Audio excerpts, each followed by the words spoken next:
So, Prime Minister, can I thank you for your very strong support of the sector, your commitment to seeing the roadies get back to work, the ushers get back to work, the front of house people, the backstage crew, and of course the artists and performers. But the sector is so much bigger than that. This is about jobs, it's about a path out, it's about backing the sector, the Morrison government backing Australia's arts sector, entertainment sector, film and TV sector. It's about Australians being able to see the performers they love out there, back on the road, back on stage. It's about boosting confidence. That's why we're so pleased to be able to make this announcement today. And I'm now going to ask Guy Sebastian to make some remarks. Well, firstly, I would like to thank you guys, especially to you, Prime Minister, for listening. You know, you mentioned that you guys were listening, and you really were, and that was evident the other day when we jumped on that Zoom call. And you really did hear us out, and you heard all the challenges that we are facing, and you've responded so quickly. And on a personal level, you know, I've got my bass player Adam here, who would gig 8 times a week.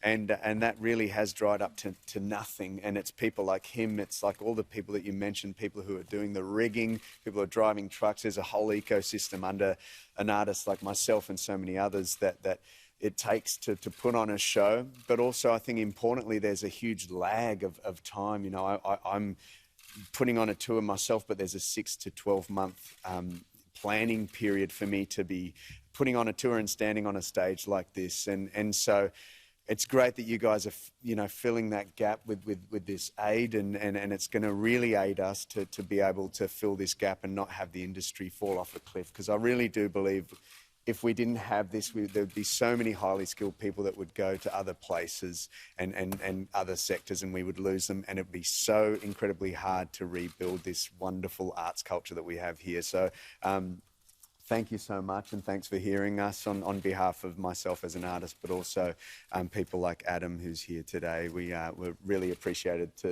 we appreciate it that you haven't forgotten us and that we're thought of. Thanks, thanks, Prime Minister. And Minister Fletcher, I just want to echo the statements of Guy Sebastian. I think the number one thing here is that the government has taken the time to understand the sector and recognise there are 645,000 people that work across creative industries, generates $112 billion to the national economy. It's big business made of lots of small businesses. Behind Guy Sebastian, he's a great entrepreneur and small businessman. He hires hundreds of people to keep his show on the road. And that's what we want to do, get the shows back on the road in the pubs and clubs, venues and theatres all around Australia. When Guy comes through a regional town, it means people get back out, they get in their local pub, they get in their clubs, they're putting money into the local economy. We know regional cultural tourism generates $33 billion around the country. So it's hugely important we do this. I want to thank again the Prime Minister and Minister Fletcher and Treasurer Josh Frydenberg for listening, for hearing and coming up with a targeted strategy that will get us through the next 12 months and come out of this bigger and better to entertain people all around Australia.